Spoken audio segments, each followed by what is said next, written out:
I wanted to talk about an important topic when it comes to riding outdoors, because you are in a somewhat of a survival situation when you come way out here. I just want to talk about some of the unspoken rules that you should follow when you come out here, just to kind of look out for your buddies and to look out for yourself. One of the things is you have to know the range of your motorcycle. You should know how far you can go, because you can't always rely on extra gas from your buddies. So a lot of the time, if you're riding a race bike or a two-stroke, it's really important to check your fuel, make sure you have a good amount, and keep track of it. And kind of in the same way, you need to carry your own food and drinks. And that's one that we're all bad at, because it doesn't feel like you need it until you really need it. So I'm really bad at it. My brother's really bad at it. He's taken my drinks today. I took his drinks last ride. Also, when you're riding with a group, you should think of yourself as kind of a train. And at each intersection, no matter how small the trail is, if there's an intersection at all, you should stop until the person behind you has a visual on which direction you are going, and then you can take off.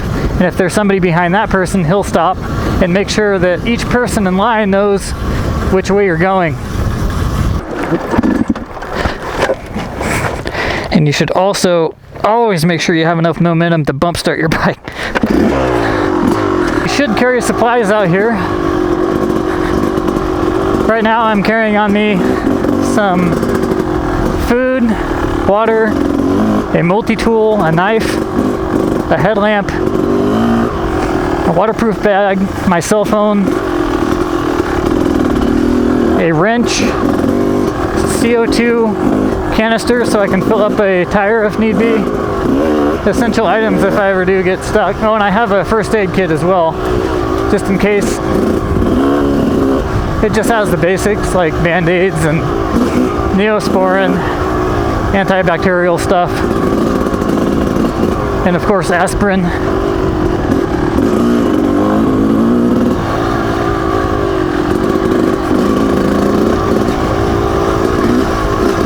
So right now I've got one rider in front of me and one rider in back of me.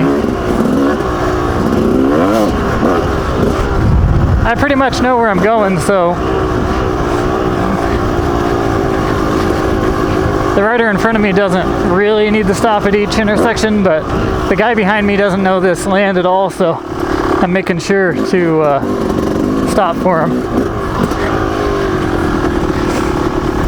So at every downhill section, because I haven't pushed this bike very far as range,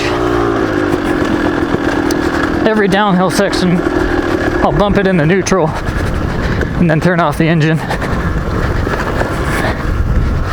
On my way back, that's going to give me, collectively throughout all these downhills, it'll give me a good 3 to 5 miles probably extra on the tank.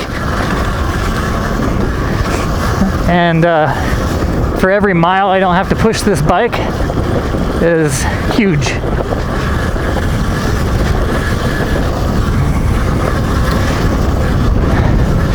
Also, part of Enduro etiquette out here is riding within your means. It's okay to be the slow guy. It's not okay to be the guy who's crashing his brains out, because then everybody else has to, I made it,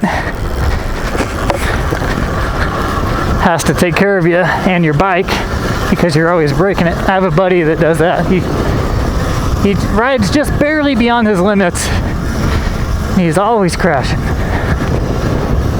He's getting better. I haven't ridden with him in a long time, but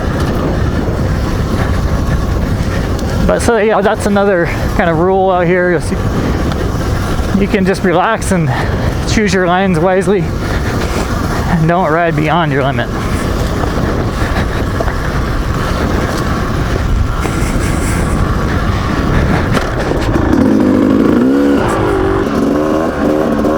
If you're faster than the person in front of you especially, you should always take a line that they are not taking. So if they make a mistake, if they crash, if they do anything, you can just pass them as opposed to running into them.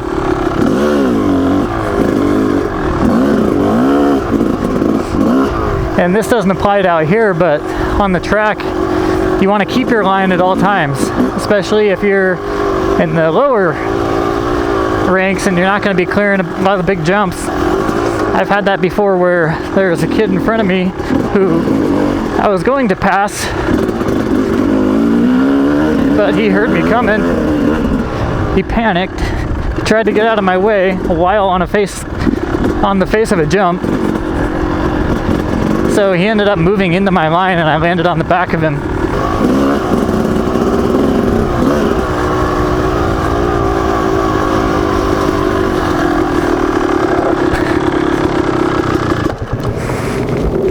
Oh, there's a huge gap back there. We're one of those. His name is RacerRed. If he wasn't riding, he'd be in bed.